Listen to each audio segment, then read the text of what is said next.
Welcome to Manju kitchen. இப்போ மஞ்சு கிச்சன்ல நம்ம ஒரு லஞ்ச் பாக்ஸ் ரெசிபி பார்க்க போறோம். இது வந்து சப்பாத்தி ரோல், அதனால லஞ்ச் பாக்ஸ்ல வச்சு பசங்களுக்கு கொடுக்கவும் யூஸா இருக்கும். இப்போ இந்த ரெசிபி எப்படி செய்யுதுன்றத நம்ம இப்போ பார்க்க போறோம்.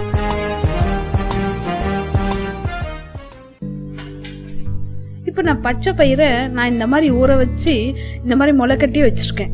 கொஞ்சம் கொத்தமல்லி, கருவேப்பிலை, ஒரு பச்சை மிளகாய், 2 வெங்காயம் பொடியா கட் பண்ணி வச்சிருக்கேன், 2 தக்காளி இந்த மாதிரி பொடியா கட் பண்ணி வச்சிருக்கேன், 1 ஸ்பூன் மிளகாய் பொடி, 1 ஸ்பூன் உப்பு, கொஞ்சம் சின்ன ஸ்பூன்ல மஞ்சள் பொடி 1, அதுக்கப்புறம் வந்து கரம் மசாலா அதே மாதிரி சின்ன ஸ்பூன்ல, அப்புறமா பெப்பர் அதே மாதிரி ஒரு சின்ன ஸ்பூன்ல, இஞ்சி பூண்டு 1 ஸ்பூன், பெரிய ஸ்பூன்ல 1,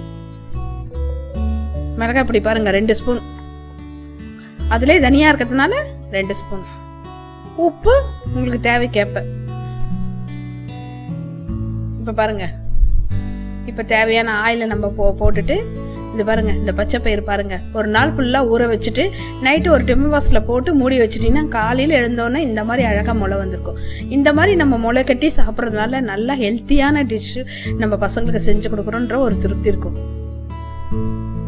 இப்ப பாருங்க, நான் சோம்பு, சீரகம், கொஞ்சம் சோம்பு, கொஞ்சம் சீரகம் நல்லா பொரியட்டுன்னு சொல்லிட்டு நம்ம வெங்காயத்தை போட போறோம். நல்லா பொடியா கட் பண்ண 2 வெங்காயம்,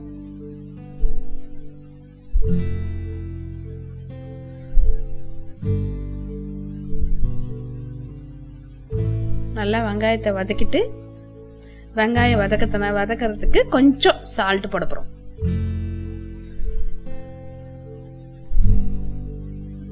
நல்லா வெங்காயத்தை வதக்கிட்டு இதுக்குள்ளே தக்காளியும் போட்டு நல்லா வதக்க போறோம்.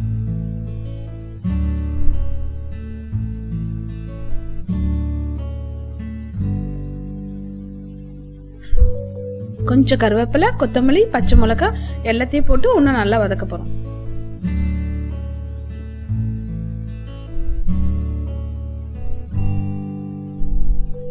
நல்லா வதக்கட்டுன்னு சொல்லிட்டு, இப்ப இந்த பச்சை பயிர் நம்ம முளை கட்டின பச்சை பயிர்னால உங்களுக்கு ரொம்ப சீக்கிரம் வெந்துடும். அதனால கொஞ்சம் தண்ணி போட்டுட்டு ஒரு 5 நிமிஷத்துல இந்த இதுக்கு நல்லா வெந்துடும். இதையே நல்லா வதக்கிடுங்க அந்த எண்ணெயிலேயே.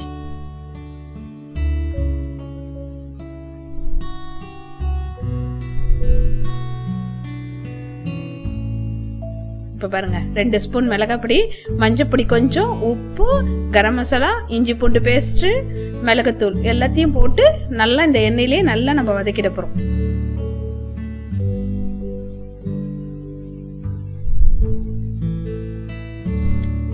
நம்ம அப்படியே முளை கட்டுனால அப்படியே பச்சையா கூட சாப்பிடலாம், அவ்வளவு உடம்புக்கு ஸ்ட்ரென்த். ஆனா நம்ம கொஞ்சம் லேசா அப்படி தண்ணி போட்டு வேக வைக்க போறோம். பாருங்க, அவ்வளவுதான், சும்மா தெளிக்கணும் தண்ணி, ரொம்பலாம் தண்ணி ஊத்திராதீங்க, சும்மா லேசா தெளிச்சு ஒரு 5 நிமிஷம் அப்படி மூடி எடுத்துடலாம். இது பாருங்க 5 நிமிஷம் தான், எவ்வளவு அழகா வெந்துச்சு பாருங்க. இப்போ கொத்தமல்லி தழை போட்டு இப்ப நம்ம இறக்கிட போறோம். இப்ப நம்ம சப்பாத்தி செஞ்சு அந்த சப்பாத்திக்குள்ள இப்ப வைக்க போறோம் நம்ம.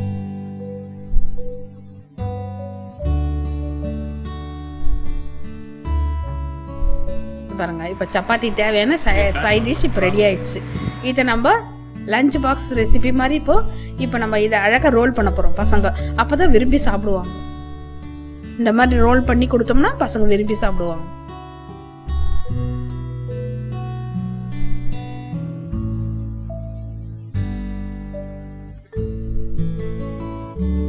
நல்லா ஹெல்த்தியான டிஷ் இது. இந்த மாதிரி நம்ம ஒரே சைட் டிஷ்ஷே செய்யாம இந்த மாதிரி மாத்தி மாத்தி செஞ்சோம்னா நல்லா ஹெல்த்தியான டிஷ்ஷா இருக்கும், அவங்களுக்கு நல்ல எனர்ஜியாவும் இருக்கும். இந்த மாதிரி நம்ம சுருட்டி இப்ப கட் பண்ணி நம்ம லஞ்ச் பாக்ஸ்ல வச்சிட்டோம்னா அவங்க அப்படியே எடுத்து கடிச்சு சாப்பிட்டுருவாங்க. அவங்களுக்கு சாப்பிட்றதுக்கு வசதியா இருக்கும். பாருங்க, இந்த மாதிரி நல்லா டைட்டா ரோல் பண்ணுங்க.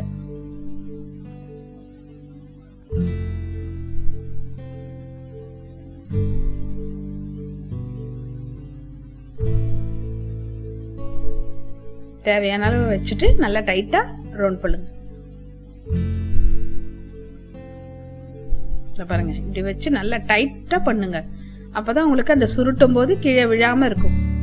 இந்த மாதிரி டைட்டா நம்ம இந்த மாதிரி சுருட்டணும்னா அந்த மடிப்பு வந்து உங்களுக்கு கலையாம இருக்கும். இந்த மாதிரி பிரஸ் பண்ணி விடுங்க. இப்போ கத்தியில நம்ம இந்த மாதிரி கட் பண்ண போறோம்.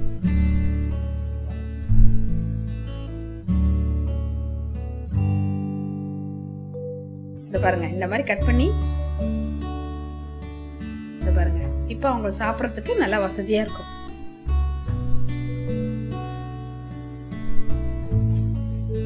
பாருங்க, இந்த மாதிரி லஞ்ச் பாக்ஸ்ல வச்சு கொடுத்தீங்கன்னா பசங்க விரும்பி சாப்பிடுவாங்க.